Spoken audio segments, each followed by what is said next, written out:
જીવન ધ્યાન રાખજે. કોઈ આવતો નહીં મારી સામે. દેવાંગ દેવાંગ શું છે? બેટા હું કામ પીને આવ્યો? દેવાંગ ખરા છો તમે? આ પીવું નહીં ત્યાં સુધી મારા દિવસની શરૂઆત નથી થતી અને તમે એવું પૂછો છો કે શું કામ પીને આવ્યો છે? દેવાંગ મારી વાત સાંભળ. તું નાનો હતો ને, તને તકલીફ થઈ હતી ને ત્યારે ડૉક્ટરે કીધેલું કે એને એક અડધી ચમચી દેવાનું, પણ એમનું તો કીધું કે આખી બાટલી દેજો. હવે મોટો થઈ ગયો, તને હવે સારું થઈ ગયું તો બેટા ન પીવાય ને. હે સારું થયું કે ડોક્ટરે કીધું તું કે થોડું થોડું પાજો. આ જુઓ ને, અત્યારમાં આખી બાટલી પી જાવ ને તો પણ મને જરાય ફરક નથી પડતો.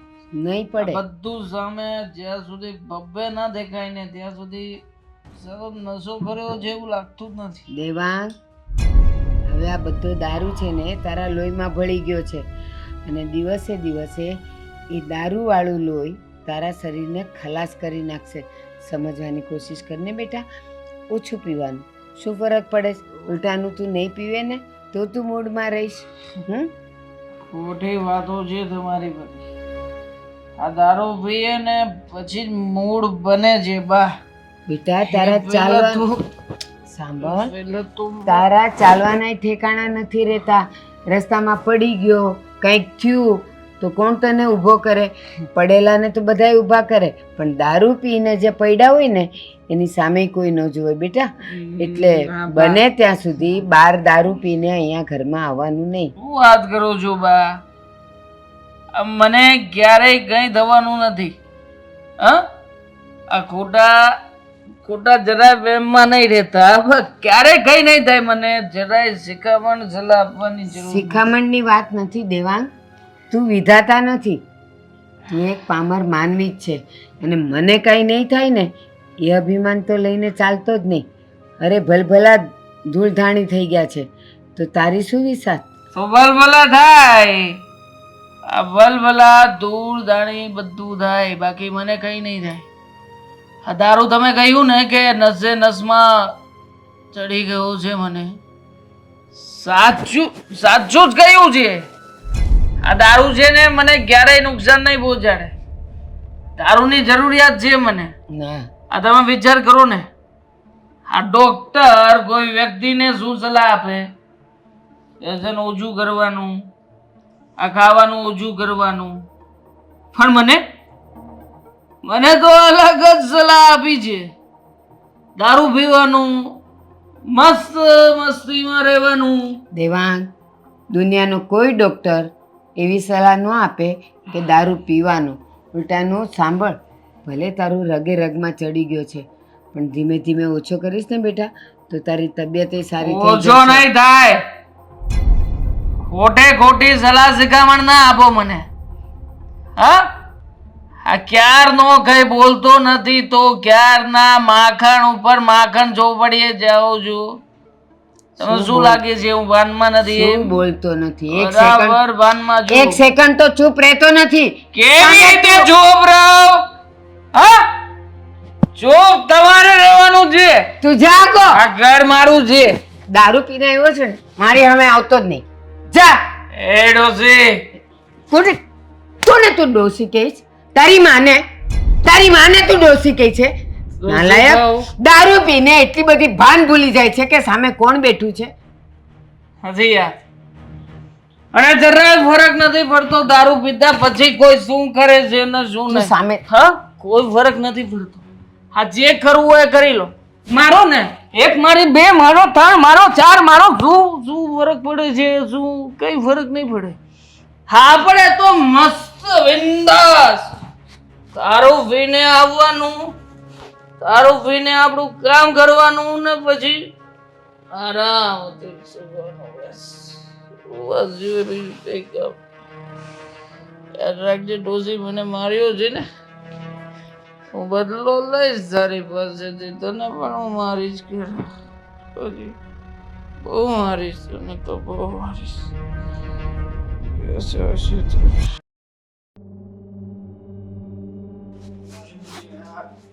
મને મારું કઈ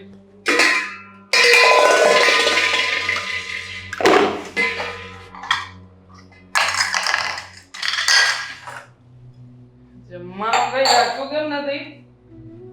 હે દામિની, હે દામિની, ચાલો, ઘરમાં કઈ શું કરો છો? અહીંયા બધું ઢોળાય છે. શું છે આ? જમવાનું કેમ નથી બનાવ્યું? રાખ્યું કેમ નથી મારી માટે? તમારું નક્કી હોય છે ક્યારે ઘરે આવો અને ક્યારે નહીં આવો? અને તમારી ક્યારેક હવે ક્યારેક નક્કી હોય, ક્યારેક નક્કી ન હોય, પણ જમવાનું તો રાખવું જોઈએ ને મારું. જમવાનું કેમ નથી? આ ખાલી ખોટું તમારા માટે જમવાનું બનાવો અને પછી તમે આવો નહીં, તમારું ઠેકાણું ના હોય, પછી મારે કૂતરાઓને નાખી દેવું પડે. એના કરતાં તો સારું નહીં કે હું બનાવું જ નહીં.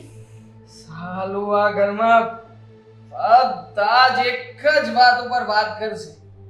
હા શરૂમાં બાપ આવ્યો એટલે બાની સાથે મગજમારી. આ સાલો જેટલો પીધો તો ને બધો 15 મિનિટની વાત કરીને એમાં ઉતારી નાખ્યો.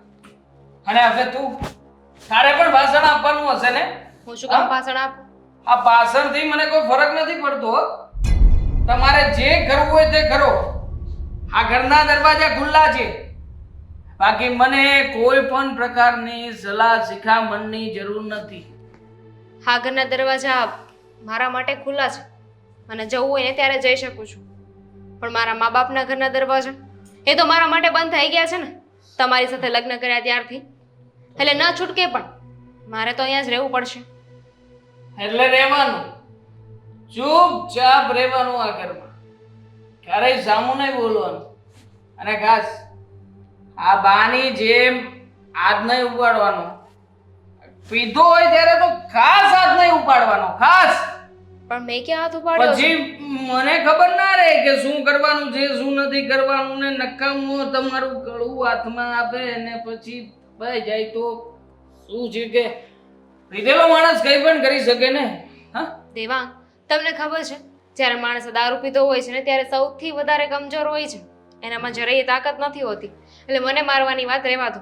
જ્યારે ભાનમાં હોય ને ત્યારે મારજો. ઊંધું છે મારું. હા જ્યારે ભાનમાં આવું છું ને તે એકદમ નરમ બની જાઉં છું. સમજણ નથી પડતી કે શું કરું છું શું નહીં. હા દારૂ પીધા પછી મને જીવ આવે છે. પછી ખબર પડે છે કે ચાલો શું કરવાનું છે શું નથી કરવાનું, શું કરી રહ્યો હતો, શું ખોટું કર્યું છે, શું ખરાબ કર્યું છે, પછી જ ખબર પડે. તમને એવું લાગે છે કે શું શું કહેજો? બોલ શું? તમને એવું લાગે છે કે વચ્ચેથી કાપે ને મને જરાય ના ગમે. બહુ ગુસ્સો આવે, એમ થાય કે ખેંચીને મૂકી દઉં, પણ ઉતરી ગયો છે ને એટલે નહીં વાંધો આવે. બોલ. તમને એવું લાગે છે કે તમે દારૂ ને પીવો છો? પણ દારૂ તમને પી રહ્યો છે. હાલત જોઈ છે તમારી. દારૂ ખરેખર દારૂ મને પીતો હશે? મને પીતો હશે નહીં. તારી વાતમાં જરાય શક્યતા કરી કે દારૂ મને પી શકે, કે હું દારૂને પી શકું? આ હું સાબિત કરી બતાવું કે હું દારૂને પીઉં છું. તું સાબિત નહીં કરી બતાવે ને કે દારૂ મને કઈ રીતે પીવે છે. પત્યું, હવે બોલું. તમારી હાલત જોઈ છે તમે. જરાક તો સુધરો હવે. જો ભાઈ ભાભી આવવાના છે એટલે પ્લીઝ એમની સામે દારૂ નહીં પીતા અને આવા નાટકો નહીં કરતા. કોને બોલાવ્યા એને? કોને વાત કરી? કોણે વાત કરી એટલે? હા તમારા બેની સલાહ શિખામણો ઓછી હતી કે હવે બીજા બેને બોલાવ્યા છે બહારથી મને સલાહ શિખામણ આપવા? મેં કોઈને નથી બોલાવ્યું. તો આ એમનું જ ઘર છે, એમને આવવું હોય ને ત્યારે આવી શકે છે. આ ઘર મારું છે. મારા ઘરમાં મને પૂછ્યા વગર ક્યારેય કોઈ આવી ના શકે ને ક્યારેય કોઈ જઈ ના શકે. તો જઈને તમારા બા સાથે વાત કરી છું. તમારા બા ના પાડી દેશે ને તો એ લોકો નહીં આવે. મને કહેવાનો કાંઈ મતલબ નથી. હું ના નહીં પાડી શકું ને. હલવા કઈ જાતની ડોસી છે ઘરમાં. આ જ્યારે હોય ત્યારે કોઈને ને કોઈને હેરાન કરી નાખે છે. એક દિવસ આને જોજે. હા પહેલા એણે મને કહ્યું હતું કે દારૂ પીવું સારું છે. હવે પીવું છું તો ઊંધી સલાહો આપે છે કે દારૂ ના પી, દારૂ પીવાથી આવું થશે તેવું થશે. અરે કઈ નથી થતું. જો ઉલટાના આ હાથ પગમાં જોર આવે તાકાત આવે. ઓ જમવાનું લાવો.